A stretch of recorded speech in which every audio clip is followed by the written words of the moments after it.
اعوذ باللہ من الشیطان الرجیم بسم اللہ الرحمن الرحیم رب اشرح لی صدری ویسر لی امری واحلل عقدۃ من لسانی یفقہوا قولی۔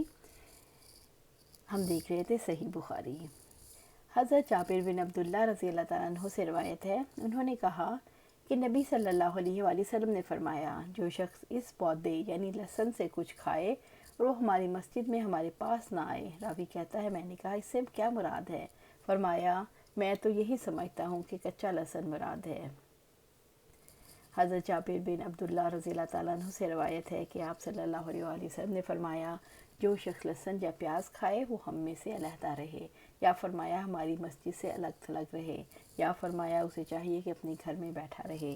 ایک مرتبہ آپ صلی اللہ علیہ وسلم کے پاس ہنڈیا لائی گئی جس میں سبز ترکاریاں تھیں۔ آپ نے اس میں کچھ ناگوار بو پائی تو دریافت فرمایا، اس میں کیا ہے؟ چنانچہ آپ کو ان ترکاریوں کے متعلق بتایا گیا تو آپ نے فرمایا، اسے میرے کسی ساتھی کے قریب کر دو۔ جب آپ نے دیکھا کہ وہ بھی اسے ناپسند کرتا ہے تو آپ نے فرمایا، تم کھاؤ، کیونکہ میں تو اس ذات سے مناجات کرتا ہوں جس سے تم نہیں کرتے۔ حضرت انس بن مالک رضی اللہ تعالیٰ عنہ سے روایت ہے، ان سے کسی آدمی نے سوال کیا کہ آپ نے نبی صلی اللہ علیہ وآلہ وسلم سے اس لہسن کے متعلق کیا سنا؟ تو انہوں نے کہا کہ آپ صلی اللہ علیہ وآلہ وسلم نے فرمایا، جو شخص اس پودے سے کچھ کھائے وہ نہ تو ہمارے پاس آئے اور نہ ہمارے ساتھ نماز ہی پڑھے۔ کم سن بچوں کا وضو کرنا، نیز ان پر غسل اور وضو کب واجب ہوتا ہے؟ اس کے علاوہ ان کے جماعت، عیدین، جنائز یعنی جنازوں میں شمولیت اور ان کی صف بندی کس طرح ہو۔ حضرت شعبی رضی اللہ تعالیٰ عنہ سے روایت ہے، انہوں نے کہا، مجھے اس شخص نے خبر دی جو نبی صلی اللہ علیہ وسلم کی معیت میں ایک ایسی قبر سے گزرے جو دوسری قبروں سے الگ تھلگ تھی۔ آپ صلی اللہ علیہ وسلم نے ان کی امامت کرائی اور انہوں نے صف بندی کی۔ راوی کہتا ہے، میں نے ابو عمر سے پوچھا کہ تجھے کس نے بیان کیا؟ اس نے جواب دیا، مجھے حضرت عبداللہ بن عباس نے خبر دی ہے رضی اللہ تعالیٰ عنہ۔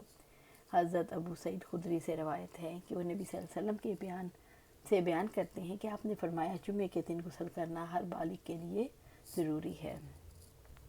عبداللہ بن عباس رضی اللہ تعالیٰ عنہ سے روایت ہے، انہوں نے فرمایا، میں نے ایک رات اپنی خالہ حضرت میمونہ رضی اللہ تعالیٰ عنہ کے پاس گزاری۔ آپ صلی اللہ علیہ وآلہ وسلم نے بھی ان کے ہاں قیام فرمایا۔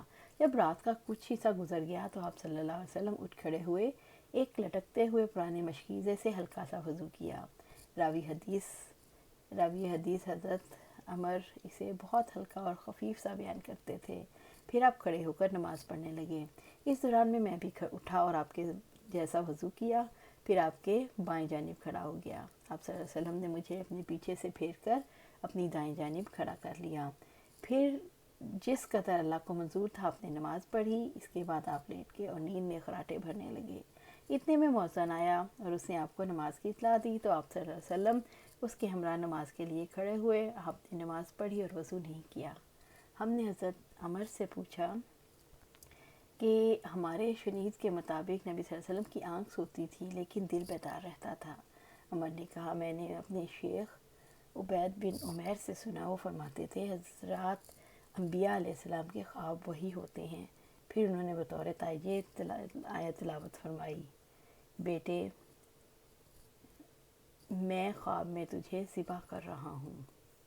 انس بن مالک رضی اللہ تعالیٰ عنہ سے روایت ہے کہ میں ان کی دادی حضرت ملائکہ رضی اللہ تعالیٰ عنہ کے پاس نے ایک دفعہ رسول اللہ صلی اللہ علیہ وسلم کو کھانے کے لیے بلایا۔ جب انہوں نے آپ کے لیے کھانا تیار کر لیا، آپ کھانے سے فارغ ہو گئے تو فرمایا، اٹھو میں تمہیں نماز پڑھاؤں۔ چنانچہ میں نے ایک چٹائی لینے کے لیے اٹھا اور جو دیر تک پڑے رہنے کی وجہ سے سیاہ ہو چکی تھی، میں نے اس پر پانی چھڑکا تو آپ صلی اللہ علیہ وسلم اس پر نماز کے لیے کھڑے ہوئے۔ یتیم بچہ میرے ساتھ اور بڑھیا ہمارے پیچھے تھی۔